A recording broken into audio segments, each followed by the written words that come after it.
اللہ تبارک و تعالی جب مسلمان کو توفیق دے اور اللہ کی بارگاہ کی جانب وہ رجوع کرے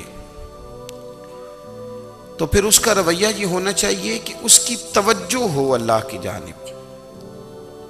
ہمارے ہاں تسبیحات پڑھ لی جاتی ہیں اگر کبھی موقع ملے، لیکن وہ خاص انہماک، وہ خاص شوق، وہ خاص ذوق اللہ تبارک و تعالیٰ کی عبادت کا، ایک ہوتا ہے نماز پڑھنا، ایک ہوتا ہے اہتمام کے ساتھ نماز پڑھنا، یعنی ذرا وقت پہ اٹھنا، ذرا صحیح کر کے وضو کرنا، ذرا شوق سے مصلی بچھانا۔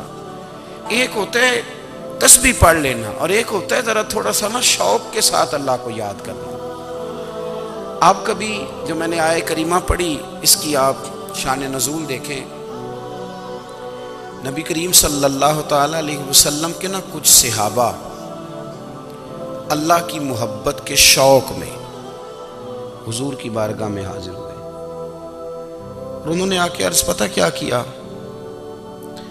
عرض کرنے لگے یا رسول اللہ صلی اللہ تعالیٰ علیہ وسلم سالوں بیت گئے ہیں سجدے کرتے ہوئے، حضور سالوں بیت گئے ہیں تسبیح پڑھتے ہوئے، سالوں بیت گئے کہتے ہوئے کہ سبحان اللہ وہ پاک ہے، ہمیں سالوں بیت گئے یہ کہتے ہوئے کہ اللہ اکبر وہی سب سے بڑا ہے، سالوں بیت گئے کہتے ہوئے کہ الحمدللہ ساری تعریفیں اللہ کے لیے، سالوں بیت گئے اس کی تسبیح کرتے، تحلیل کرتے، تکبیر کہتے۔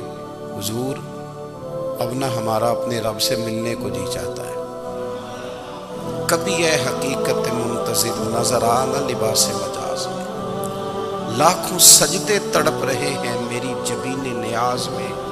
اور اقبال کہنے لگے کہ تیرے عشق کی انتہا چاہتا ہوں، تو میری سادگی دیکھ کیا چاہتا ہوں، میرا ذرا سا تو دل ہے مگر شوخ اتنا، میں وہی لن ترانی سنا چاہتا ہوں۔ میرا بھی دل کرتا ہے کہ اللہ میں تجھے کہوں میں تجھے دیکھنا چاہتا ہوں، جس طرح حضرت موسیٰ کلیم علیہ السلام نے کہا تھا، اور تو مجھے کہے کہ لن ترانی تو نہیں دیکھ سکتا، ذرا سا تو دل ہے مگر شوخ اتنا، میں بھی وہی لن ترانی سنا چاہتا ہوں۔ پھر کہنے لگے بھری بزم میں راز کی بات کہہ دی، بڑا بے ادب ہوں سزا چاہتا ہوں۔ دیکھو سب لوگوں کے بیچ ہی میں نے یہ کہہ دیا۔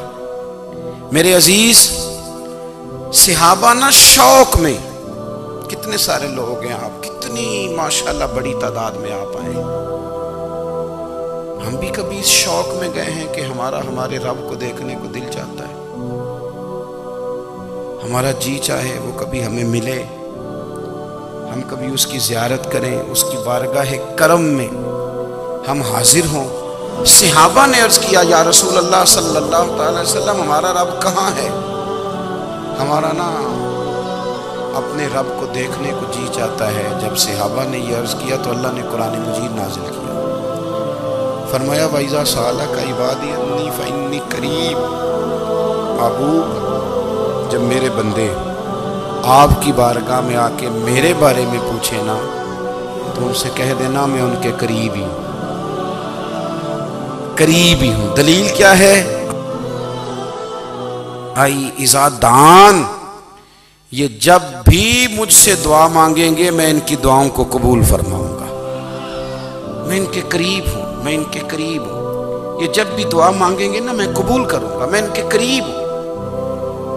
اللہ تبارک و تعالیٰ کے بندے اللہ سے محبت کرتے، رب کی بارگاہ میں جھکتے، اس کو اپنے دکھ سناتے، اس کے پیارے محبوب صلی اللہ تعالیٰ علیہ وسلم کا وسیلہ لے کے اس کے حضور حاضر ہو جاتے، پیشانیاں سجدوں سے روشن ہوتی۔